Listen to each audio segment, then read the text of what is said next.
예, 오늘 고린도전서의 이 첫 번째 메시지를 통해서 우리의 자랑이라고 하는 것이 절대로 사람의 것에 대한 자랑이 아니라 오직 하나님께서 그리스도를 통하여 하신 일에 대한 것만이 우리의 자랑이 되어야 된다. 이런 핵심을 가지고 여러분과 함께 말씀을 나누겠습니다. 지난 주간부터 고린도전서를 묵상하고 계시리라고 믿습니다. 앞으로 5번에 걸쳐서 제가 주일 메시지를 여러분께 전할 때 고린도전서를 가지고 말씀을 나누게 되겠는데요.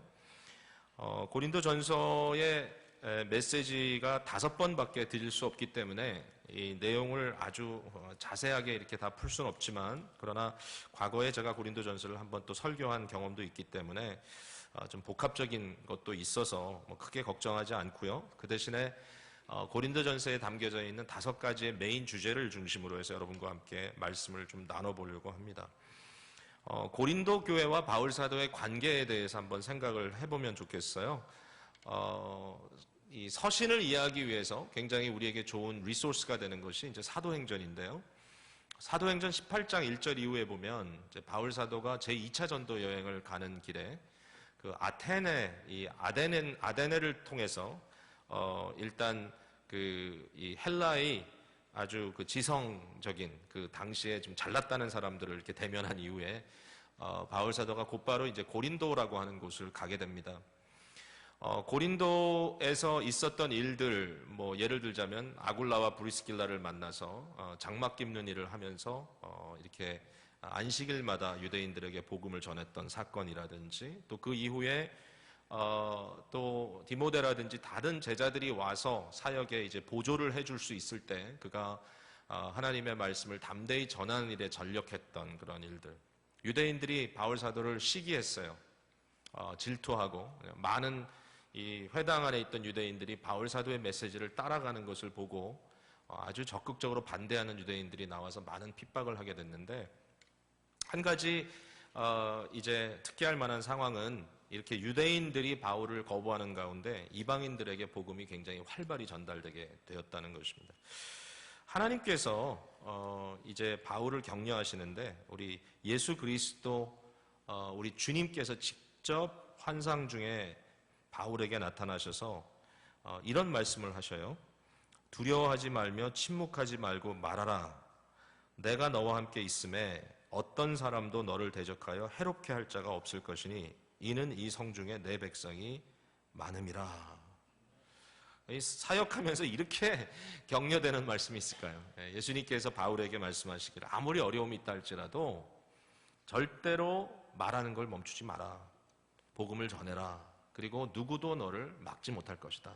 그 이유는 내가 구원하고자 하는 자들이 이 고린도에 많이 있으니까 그들을 구원할 때까지 네가 말씀을 전해라. 이렇게 이제 얘기를 한 거죠. 그래서 결론적으로 바울이 1년 반이나 되는 기간 동안 이 고린도 지역에 머물면서 고린도 교회가 개척되게 된 것입니다. 실제로 사도행전의 기사들을 보면 바울 사도가 여러 도시를 지나다녔지만, 그러나 한 곳에 이렇게 1년 이상 머물면서 교회를 세웠던 적은 그렇게 많지 않습니다. 아마 좀 비슷한 게 있다면 이제 에베소에 이제 그 다음 19장에 넘어가는 에베소에 가서 바울 사도가 거의 한 2년 반 복음을 전했던 그 두란노 서원에서 날마다 강연했던 그런 이제 이야기가 나오고 있지만, 에베소 교회가 세워지기 전에 이미 고린도라고 하는 곳에서 바울 사도가 이처럼 교회를 설립하는 일을 위하여 적지 않은 시간을 보냈고, 그 결과로 고린도 교회가 탄생하게 됐다고 하는 것을 우리가 한번 생각해 볼 필요가 있는 것 같습니다. 고린도 교회를 오늘식으로 좀 이야기를 하면 어떤 도시인가 하면요, 고린도 교회는 에덴에서 아테네에서 이렇게 멀진 않아요. 아테네는 당시에 그 헬라 문화의 중심지라고 말할 수 있겠죠. 헬라 철학의 중심지. 바울이 아테네를 갔을 때 굉장히 마음에 분노가 있었어요. 왜냐하면은 많은 우상들도 보았고, 또 변론가들, 다시 말해서 그냥 말만 잘하면서 말만 가지고 사는 사람들이 거기 있었는데, 그들이 여러 철학을 이야기하면서 궁극적으로 바울이 전하는 예수 그리스도의 이 복음, 그리스도가 하나님께서 이 땅에 인간이 되어 오셨고 그가 섬김의 자로 오셨고 그가 결국은 십자가에 달려 돌아가시고 그가 자기 자신을 온전히 하나님께 맡겼을 때 하나님이 그를 부활시키셨다. 근데 그 부활은 그냥 부활이 아니라 육체의 부활이다. 이런 이야기를 했을 때 그 아덴에서는 사람들이 바울을 아주 우스꽝스러운 사람으로 이렇게 취급을 했습니다. 결국 바울은 아덴에서 오랜 사역을 하지 않고 이제 고린도로 오게 된 것이죠. 오늘의 상황으로 좀 설명을 해보자면 이제 아덴은 마치 이제 버스턴 같은 지역이 아닌가. 오늘 버스턴 물론 여러 가지 버스턴의 특징이 있지만 이제 교육 도시고 뭔가 이렇게 지성인들이 모여서 굉장히 특별한 문화를 형성한 것 같은. 그래서 그거 좋아하는 사람들은 버스턴을 못 떠나더라고요. 근데 이 고린도 같은 지역은 어떤 지역이냐면 마치 뉴욕과 같은 지역인 것 같아요. 당시에 굉장히 많은 문화 문명들이 이렇게 모여 있고 경제적으로 엄청나게 활발하고 그러니까 아덴에서 그렇게 멀진 않지만 그러나 굉장히 다른 어떤 문화 형태를 가지고 있는 굉장히 복합적인 문화 속에 있었고 이러한 상황 속에 우리가 고린도 교회에 있는 일들을 보면 좀 당연하다라는 생각이 들어요. 뉴욕 같은 지역에 주님의 교회가 설립돼서 이제 사역을 한다면 그 일반적인 한인 이민 사회만 보는 게 아니라 일반적으로 전체를 본다면 어떠한 형태의 사람들이 거기에 모여 있을까? 여러분 한번 상상해 볼 수 있죠. 어떤 분들이 이런 질문 하실지 몰라요. 아니 버스턴, 뉴욕을 얘기했으면 필라델피아는 그럼 어디냐? 성경에 어디를 가면 필라델피아를 만날 수 있느냐? 예, 우리가 그냥 특별히 그렇게 이렇게 자격지심에 살 필요는 없어요. 우리 필라델피아도 굉장히 아름답고 좋은 도시이기 때문에. 근데 구태여 제가 말을 하나 붙이자면 이제 필라델피아는 이제 빌립보 같은 지역이 아닌가. 이유는 특별히 없습니다. 제가 빌립보서를 좋아하기 때문에. 단 필라델피아는 기쁨의 교회가 있잖아요. 기쁨. 빌립보는 기뻐하라, 기뻐하라, 기뻐하라 많이 나오잖아요. 참 노력을 많이 하고 있는데 여러분 지금 이 정도 좀 노력하는 모습이 보이면 이렇게 좀 와야 되는데 오늘 좀 피곤해 보이시네요. 자, 지금 이런 고린도 교회에 지금 있는 상황이 뭐냐면은 이런 굉장히 복합적인 문제가 많이 있는 거예요. 대도시에 여러 사람들이 여러 계층으로 모여 살면 어떤 문제가 있을 것인가? 당연히 그 내부에는 분열이 있고 거기에는 아주 휘황찬란한 그 범죄들이 나타나고 굉장히 잘난 사람들도 있고 또 어떤 사람들은 거기에서 굉장히 눌림에 있고 부자들도 있고 가난한 자들도 있고 이런 사람들. 그래서 이제 여러 가지 이런 이슈들이 여기에 이제 등장하게 되는 거죠. 고린도 교회. 고린도전서가 왜 쓰여졌느냐? 이제 여기에 대해서 여러 가지 이제 질문들이 바울에게 갔는데 그 중에 아주 이제 첫 번째 등장하는 이슈가 뭐냐면은 바로 이 교회 안에 분쟁이 있다라고 하는 이야기입니다. 1장 10절을 한번 볼까요? 형제들아 내가 우리 주 예수 그리스도의 이름으로 너희를 권하노니 모두가 같은 말을 하고 너희 가운데 분쟁이 없이 같은 마음과 같은 뜻으로 온전히 합하라 하나가 되라는 얘기죠.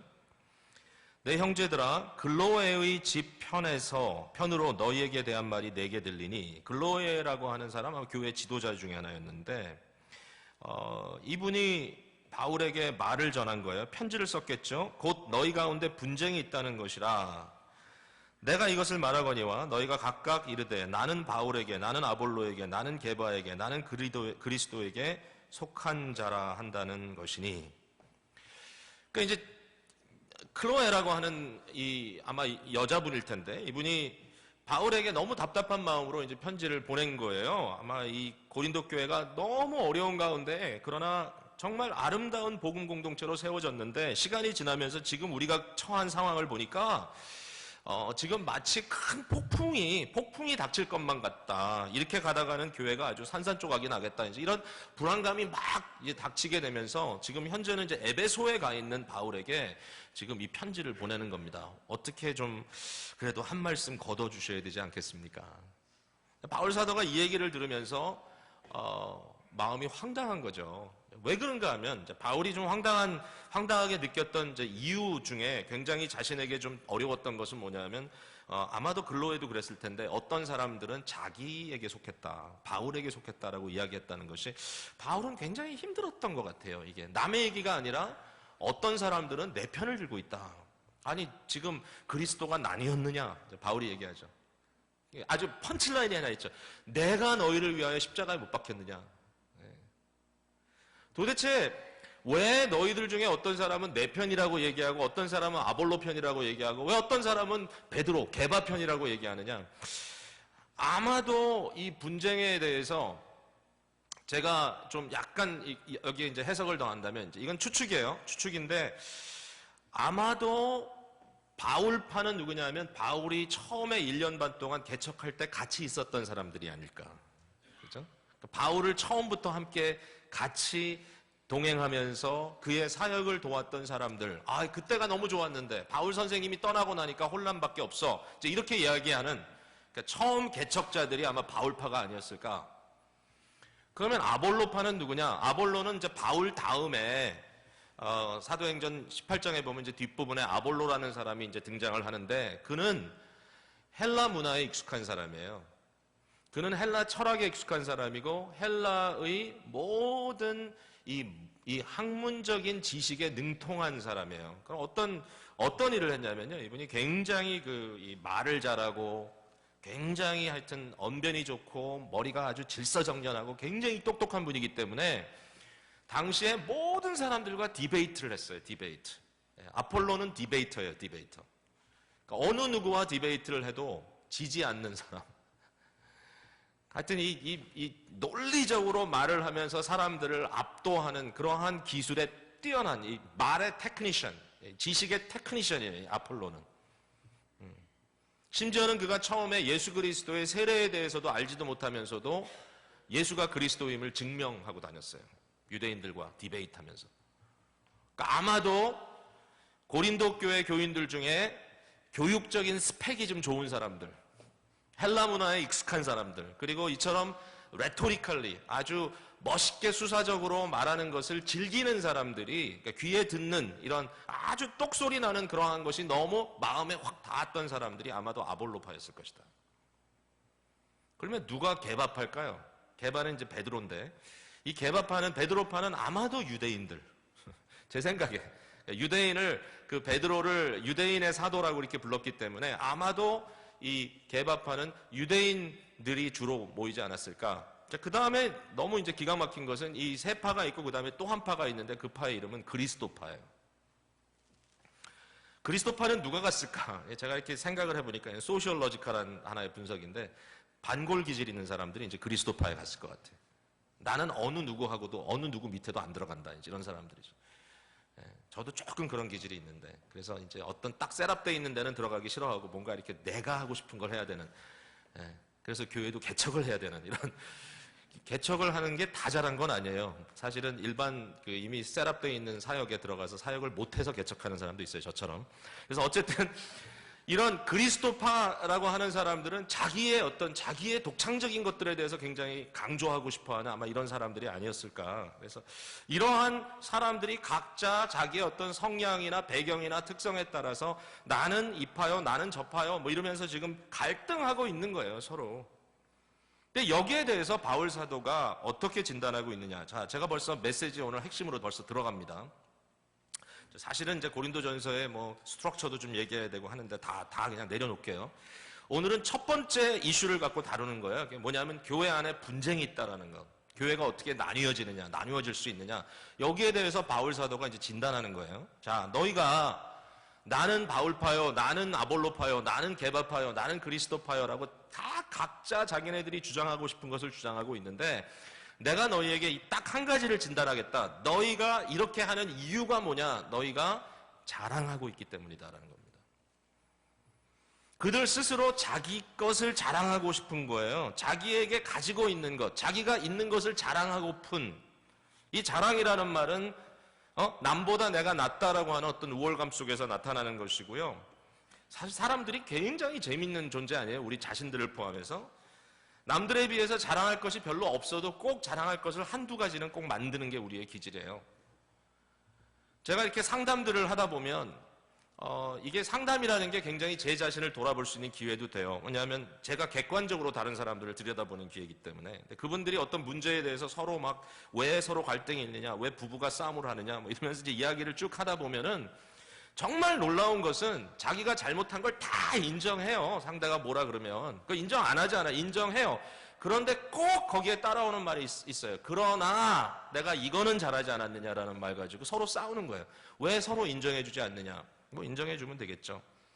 근데 참 놀라운 것은 100가지를 잘못한 사람이라도 한 가지는 자랑 삼아 갖고 살아요.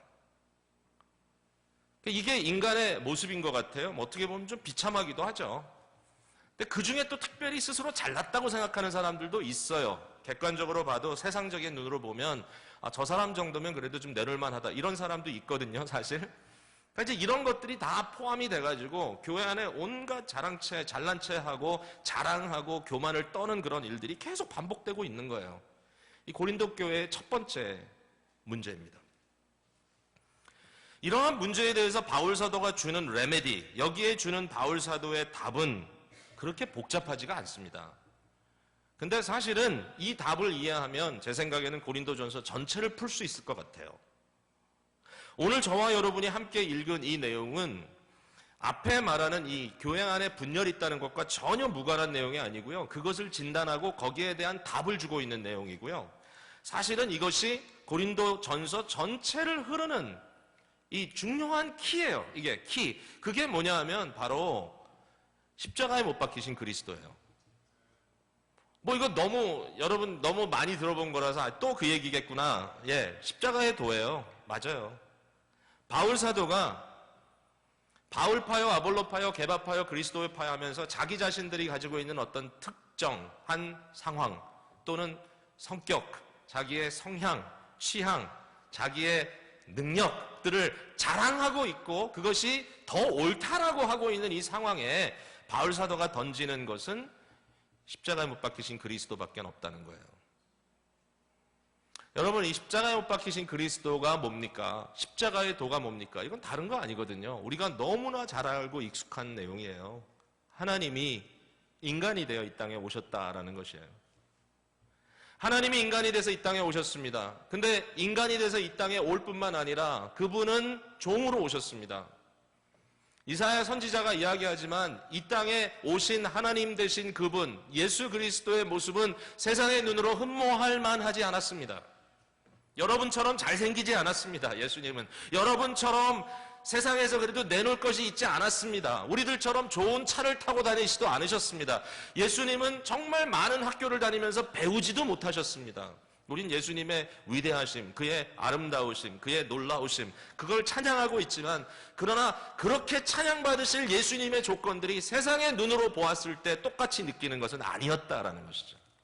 사람의 눈으로 봤을 때 흠모할 것이 없었던 그분, 그러나 그는 죄 없는 거룩한 하나님의 아들로 이 땅에 오셨고 그분이 복종하실 때 죽기까지 복종하셔서 십자가에 달려 하루 종일 땡볕에 말라지시고 온 피를 물 만방울까지 다 쏟아내시고 그가 죽으셨다라는 것입니다. 우리를 위하여, 우리를 살리기 위하여, 우리에게 생명을 플러스 시키기 위하여 예수님의 생명이 마이너스 됐다는 것입니다. 우리를 위하여 그리스도께서 대신 자기 자신을 온전히 죽음 속에 내어주셨다는 것인데 또 한 가지 놀라운 사실은 이 예수 그리스도가 그렇게 순종할 수 있었던 것은 우리를 대신하여 하나님을 전적으로 신뢰했다는 것입니다. 내 뜻대로 마옵시고 하나님 뜻대로 아버지 뜻대로 하옵소서 하나님께 온전히 신뢰를 드렸을 때 나타난 결과는 십자가에 달려 죽으신 그리스도를 무덤에서 썩어지도록 내버려 두지 않으시고 하나님이 그를 다시 일으켜 부활시켰다라는 것입니다. 그의 부활은 영혼의 부활이 아니라 육체의 부활이며 전인격적인 부활이었다는 것이죠. 예수님은 완전히 부활하셔서 우리가 장차 어떤 존재가 될 것인가를 보여주셨다라고 하는 겁니다. 상당히 많은 요소가 그 안에 담겨져 있죠. 그러나 이것이 십자가에 달리신 그리스도의 메시지입니다. 예수님이 하나님이 인간이 되어 이 땅에 오신 것이며 그는 인간적으로 흠모할 만한 조건을 가지지 않으셨고 그러나 그는 온전하신 분이셨으며 아버지께 전적으로 순종하여 자기 자신을 내어주실 때 우리의 죄를 대신 지시기 위하여 십자가에 달려 돌아가시고 죽기까지 복종하신 그분은 그 순간에 하나님을 향하여 온전한 믿음을 보여주셨으며 그 믿음을 통하여 하나님은 그를 버리지 않으시고 다시 부활시켜 주셨다. 여러분 이걸 믿으시면 됩니다. 이걸 여러분의 것으로 받아들이시면 됩니다. 그 그리스도 안에 내가 숨겨져 있고 그 그리스도 안에 내가 들어가 있다. 그 그리스도의 메시지가 바로 나의 소망이다. 나는 그걸 믿는다.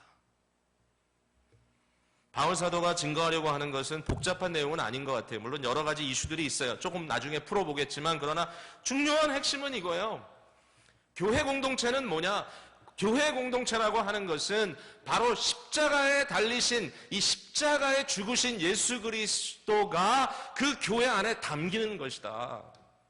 만약에 교회라고 하는 공동체에 그리스도의 이 십자가 사건, 이 예수 그리스도, 십자가에 달리신 그리스도에 대한 이 논리라든지 어떤 생각이라든지 어떤 말이라든지 어떤 표현에 있어서 그것을 부인하는 일이 있다면 그것은 교회답지 못하다라고 얘기하는 거예요. 십자가에 달리신 예수 그리스도를 부인하는 그러한 생각이나 행동이나 그러한 말이나 그러한 판단이나 그러한 결정이나 그러한 행위들이 교회 안에 있다면 그것은 교회답지 못하다. 그 무엇을 한다 할지라도, 아무리 세상적으로 아름다운 모습이 거기 담겨져 있다 할지라도 십자가에 달리신 그리스도의 이 메시지를 부인하는 어떠한 흔적이라도 있다면 그것은 합당하지 않다. 교회뿐만인가요? 크리스찬의 가정도 마찬가지고 그리스도인이라고 하는 개인도 마찬가지고, 우리가 정말 그리스도의 것이라면, 우리가 정말 그리스도를 위하여 사는 것이라면 십자가에 달리신 예수 그리스도를 부인하고 십자가에 달리신 예수 그리스도의 원칙에 벗어나는 그 어떤 것이라 할지라도 합당하지 않다라고 하는 것입니다. 바울 사도는 오늘 본문 속에 특별히 이 교회가 십자가의 도를 담아낼 수 없는 경우가 언제인가에 대해서 진단하고 있는데, 특별히 세상의 지혜에 대해서 말하고 있습니다. 두 가지 측면에서 이 세상의 지혜는 예수 그리스도의 십자가, 이 십자가에 달리신 그리스도를 담아낼 수가 없어요. 두 가지 측면에서. 하나는 그 내용 면에서 그렇습니다. 여기서 말하는 세상의 지혜, 이 wisdom, 이 소피아라는 것은 이제 헬라 문화 속에 있는 헬라 사람들의 생각입니다. 이것을 바울 사도는 헬라인은 지혜를 구한다라는 말로 설명하고 있습니다.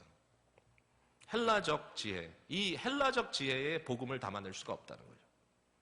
이 헬라적 지혜는 어떤 건가요? 그 사람들은 지난주에 우리 강영환 교수님도 설명하셨지만 하나님에 대한 그들의 개념은 아주 자기네식입니다. 하나님은 절대로 변할 수 없는, 하나님은 움직일 수 없는, 하나님은 그 무엇에 의해서도 조금도 흐트러짐이 없는, 인격차라고 하기에는 너무 움직임이 없는, 마치 높은 산에 엄청나게 거대한 바위 덩어리 하나가 올라가 있는 것처럼 하나님은 그런 분이다. 물론 반 하나님 반 인간 같은 이상한 존재들이 있지만 그것은 좀 사소한 문제이고, 헬라의 철학이 이야기하는 어떤 그 하나님, 창조주, 그는 움직임이 없는 분이다. 하나님이 인간이 됐다? 받아들일 수 없습니다. 그 인간된 하나님께서 고통을 당하셨다? 그가 죽으셨다? 받아들일 수 없습니다. 하나님은 느끼지 못하는 하나님, 아픔을 느낄 수 없는 하나님, 그런 의미에서 우리가 말하는 인격적인 하나님으로서 인격적인 사람들을 만드시고 인격적인 언약의 교제를 나누시는 하나님과는 전혀 다른 하나님, 정말 철들지 않은 사람이 아니고서는 그 하나님에 대해 이야기할 수 없는, 이제 그러한 어떤 사고 속에 담겨져 있어요. 더군다나 그들은 물질 세계에 대해서 배타적이기 때문에 예수 그리스도께서 부활하셨다. 부활했어? 어떻게 부활했는데? 육신으로 부활했다. 받아들일 수가 없어요. 고린도전서에 나오는 5가지 중요한 내용 중에 마지막 중요한 핵심적인 내용이 예수님의 부활에 대한 것이죠. 고린도전서 15장의 말씀. 왜 거기에서 바울 사도는 예수 그리스도가 육신으로 부활했으며 그분을 우리가 봤다라고 하는 말을 그렇게 강조하고 있느냐 하면은 바로 헬라의 이 지혜, 세상의 지혜가 그것을 전혀 받아들이지 못하고 있기 때문이에요.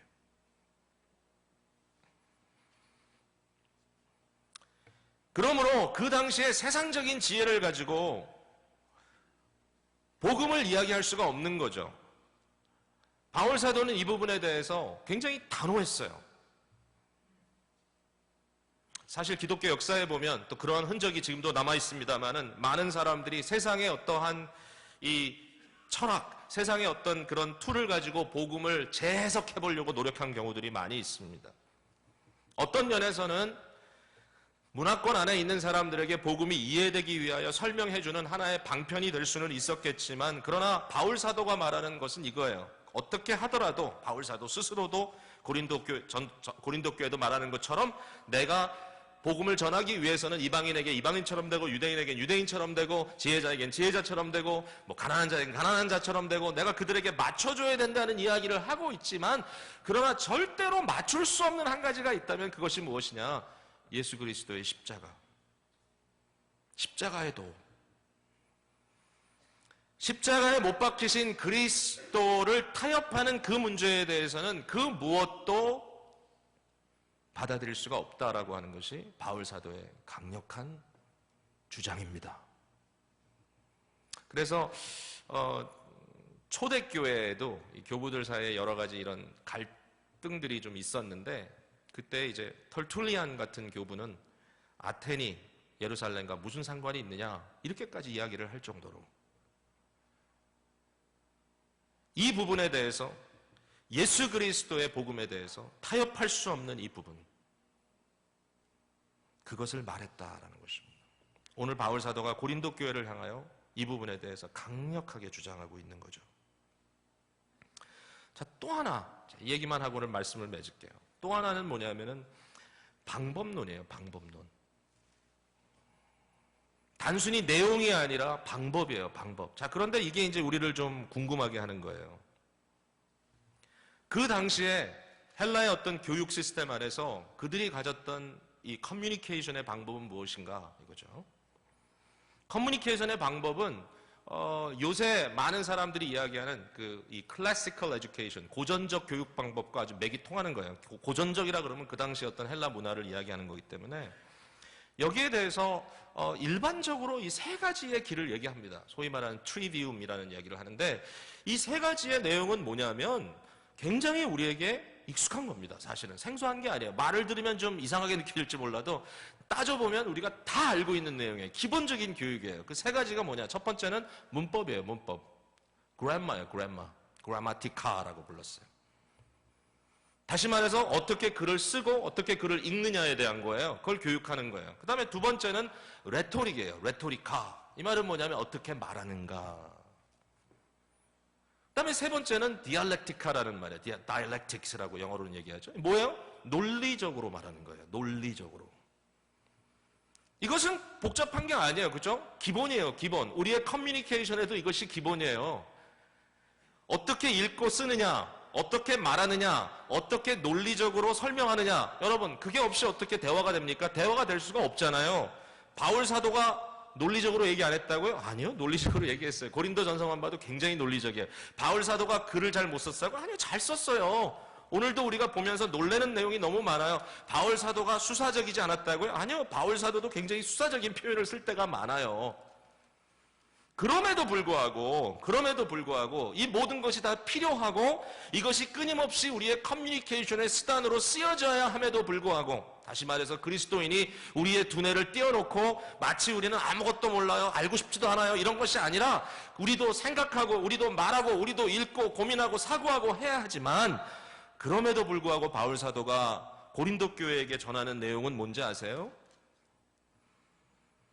2장으로 한번 가보세요. 저와 함께 이 부분 보죠. 2장 1절에 형제들아 내가 너에게 나아가 하나님의 증거를 전할 때에 말과 지혜의 아름다운 것으로 아니하였다. 최고의 그라마티카를 가지고 너희들에게 가지 않았다. 내가 문법을 몰라서인가? 아니야, 안다. 그러나 내가 최고의 문법을 가지고 나가지도 않았다. 내가 너희 중에 예수 그리스도와 그가 십자가에 못 박히신 것 외에는 아무것도 알지 않기로 작정하였습니다. 내가 너희 가운데 거할 때 약하고 두려워하고 심히 떨었다. 나는 도리어 약하고 두려워하고 심히 떨었다. 내 말과 내 전도함이 설득력 있는 지혜의 말로 하지 않았다. 내가 최고의 레토리카를 가지고 하지 않았다. 내가 최고의 다이렉티카를 가지고 가지 않았다. 내가 하는 방법을 몰라서가 아니다. 여러분, 바울은 최고의 최고의 교육을 받은 사람이란 말이에요. 그럼에도 그가 하는 말이 내가 그런 걸로 가져가지 않았다. 물론 그걸 안 했다는 건 아니에요. 안 했다면 아예 소통이 안 됐겠죠.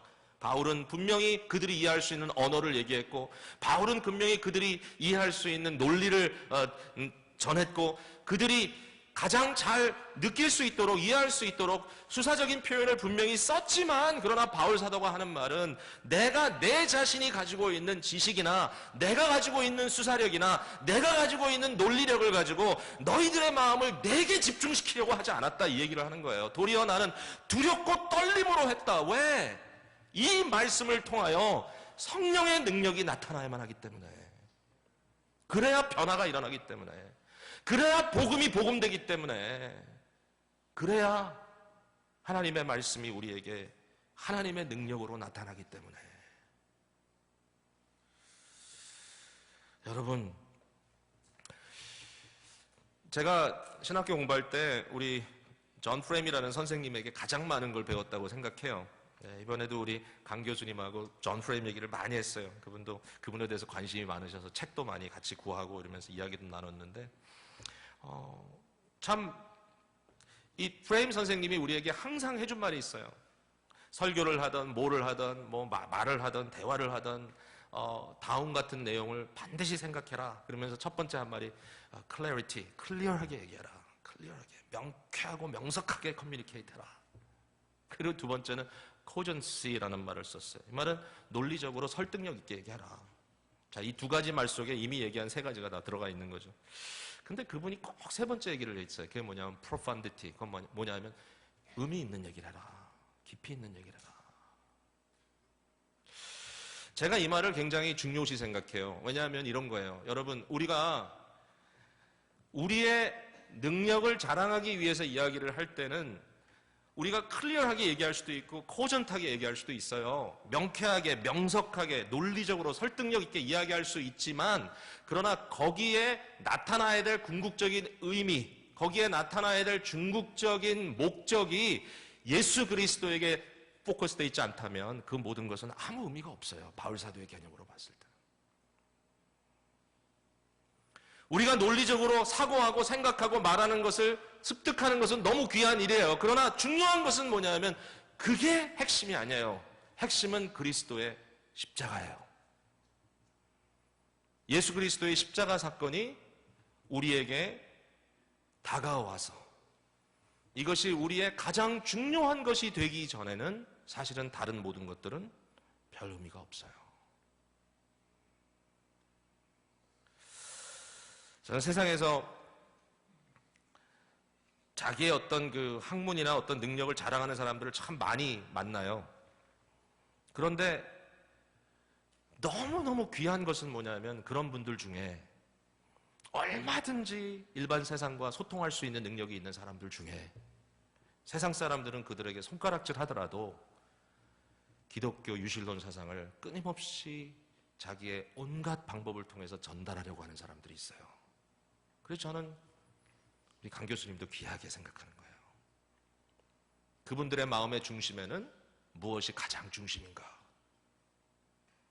십자가에 달리신 그리스도의 그 유니크네스, 그의 이 독특한 복음의 냄새가 교회를 교회되게 하는 것이고, 우리의 가정을 가정되게 하는 것이고, 우리를 그리스도인답게 만들어주는 거예요. 바울 사도는 고린도 교회를 향해서 그 얘기를 하고 있어요. 사랑하는 성도 여러분, 요새는 어떤 시대인가 하면요, 미디움이 메시지라고 말하는 시대예요. 미디움이 뭐예요? 매개체, 전달하는 방법. 그게 곧 메시지다. 프로덕트가 좋고 나쁜 것에 대해서 고민하기보다 어떻게 그 프로덕트를 래핑하느냐, 그 프로덕트를 어떻게 싸서 이것을 멋지게 사람들에게 포장해서 보여주느냐에 더 많은 관심을 갖고 있어요. 제가 아는 사람들도요, 이런저런 비즈니스 하다가 나중에 안 되니까 무슨 비즈니스를 하나 봤더니 박싱 비즈니스, 박스 만드는 비즈니스, 포장해주는 비즈니스. 물건을 파는 게 아니라 포장을 팔아요. 너무 잘 된대요. 아이들 생일 파티 할 때마다 하나에서 10가지 전부 다 포장해서 주는 것. 근데 실제로 오늘 이 시대가 어떤 건가 하면은 포장을 통해서 그 내용에 대한 것을 별로 고민하지 아니하고 그냥 포장만 멋지게 해서 주면은 기분이 좋아지는 그런 시대다라고 이야기를 합니다. 이것을 뭐 오늘 이 시대에 교회 안에서도 여러 가지로 볼 수 있어요. 어떤 교회는 제가 이렇게 좀 설교하러 방문해 보니까 문화적으로 접근한다 이렇게 이야기하면서 예배를 드리는데 뭐 이런 거 하나 틀어놓은 게 아니라 뭐 양쪽에 막 하나씩 다 틀어놓고 그냥 온 사방이 다 이 비주얼로 꽉 차 있고 찬송을 하는 순간에도 이게 가만히 있지 않고 막 움직이고 구름이 막 뒤로 움직여 막 움직여. 그러면 뭐야 딱 들어와 있는데 우리가 비행기를 타고 가는 듯한 느낌이 막 들어. 그래서 왜 저렇게 할까 정신사납게. 형광등 켜지 않고 왜? 괜히 차가워 보이잖아 느낌이. 밝은 건 좋지만 우린 밝은 걸 너무 좋아하는데 그냥 촛불을 쫙 켜놓고 향내도 피우고 우리의 모든 감각을 자극한다고 그렇게 하면서 이렇게 해야 요즘은 사람들이 좀 반응을 한다. 이렇게 느껴야 그러면서 요새 많은 사람들이 하는 얘기예요. Medium is the message. 미디움이 곧 메시지다. 바울 사도가 고린도 교회를 향해서 하는 말이에요. 세상의 지혜는 첫 번째 내용도 틀렸고 방법도 그것만 가지고는 안 된다. 중요한 건 뭐냐면 어떤 무엇을 하든지 절대로 미디움이 표지가 어떤 포장이 내용을 압도해서는 안 된다. 예수 그리스도의 십자가의 사건, 이 복음의 사건이 우선되고 이것이야말로 우리의 윤리요, 이것이야말로 우리의 철학이요, 이것이야말로 우리의 가치가 되지 않으면 교회는 교회되지 않는다. 이게 우리에게 얼마나 큰 도전이 되는지 몰라요. 사랑하는 성도 여러분, 이거 모르면 아무 소용없습니다. 예수 그리스도의 십자가 사건이 저와 여러분의 삶을 온전히 주장하는 우리 기쁨의 교회 되기를 주님의 이름으로 축복합니다. 기도하겠습니다.